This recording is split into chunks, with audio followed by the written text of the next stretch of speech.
So, kia ora everybody. Welcome to this thing of Tron Music Presents.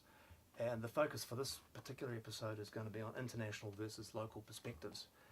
And there's no better person to ask than our guest, the nice Emma G, who's come to talk to us in the middle of her nationwide tour. Thank you for joining us and welcome. Thank you. Good to be here.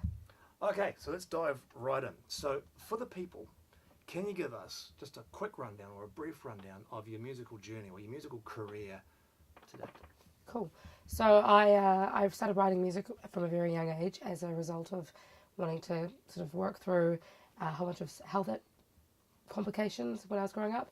So I recorded and released my first single at the age of 10 on a Wakatombe Plenty project called the Millennium Foundation. Skip through to 2004's Play It Strange inaugural songwriting competition, which I came ninth in the country for.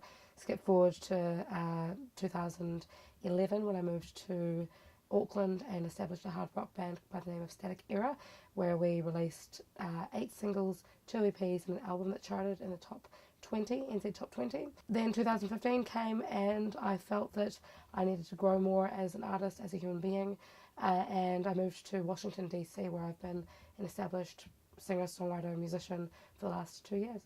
So when you went to DC, initially from my understanding you weren't necessarily going to be a performer when you got there. How did that happen for you once you got there? How did that evolve once you got to DC? So I initially moved to Massachusetts and then to Connecticut for 2 relatively different jobs. I was an outdoor hiking instructor in Massachusetts, and then I was an outdoor science education teacher in Connecticut, as you do, because what better way to immerse yourself in the fine wildlife that is completely foreign to me in New Zealand. But so I was doing that and I stumbled across DC purely by accident on a road trip to Indiana. I decided to do some busking in the city centre.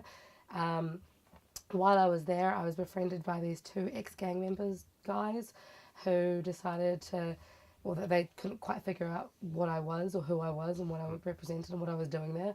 But I piqued their interest and they took me out for lunch and told me about their lives in DC through music, through gang culture, through what it is to be Black American in America. And that really piqued my interest in return. So I ended up visiting a couple more times and listened to my gut. And my gut just said, this is where you need to be. So I packed my bag and stayed, yeah. Okay, so you're in DC and you start like busking basically, right? Mm-hmm. So what other performing situations did you find yourself in? Busking has been the most incredible and bizarre way of making a name for myself, because you're literally, I'm carrying my guitar around with me, which is more effective than any business card. I have tattoos and musical notes all up my arm, which again is more effective than any business card. And then every morning I'm singing for the people. So again, it's more effective than any business card. It's opened up some fantastic and bizarre experiences for me, or opportunities I should say.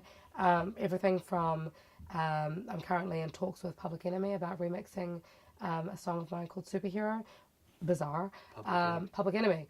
And for those of you who know me, I'm not all that clued up on the hip-hop culture, so it's been a bit of a cultural experience and challenge for me, but it's been a beautiful one. Everything from that to playing at the Christmas tree lighting ceremony at the White House, the Kennedy Center. I'm about to do my second performance there in December. 2 California tours.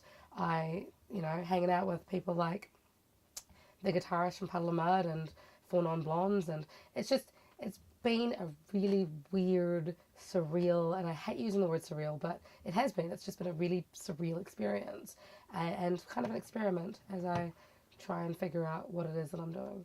So you get up in the morning and go to work. 5 a.m. And that's what you do. And what I'm hearing is a lot of the opportunities you've got have simply evolved. Well, not simply, but have evolved from doing that, getting up in the morning and going to work. It's been a weird. It's hard to explain to a lot of people though, because a lot of people think because I busk for a living, am I homeless? Am I just trying to make a quick buck? Particularly in a place like DC, or in any big city in America, full stop. People are tend to be very focused, very money hungry, very kind of just, pipe vision or tunnel vision, I should say. America loses a lot of humanity, especially first thing in the morning. So my whole thing in the morning is like, the reason why I get up at 5 in the morning is because I want to be able to give people, especially in America's arguably most influential city, a reason to smile in the morning, a reason to feel positive, a reason to remember who they are, a reminder to dream a little bit and to love and to acknowledge one another. My thing has always been, I just want to make people smile in the morning. I just want to make people like just not screw up the country. So interesting though. I mean, it sounds really tacky for me to put it this way, but you're still actually earning a living from it. I am, and it's incredible. And I've managed to establish a really loyal fan base as well, as a result of my mornings.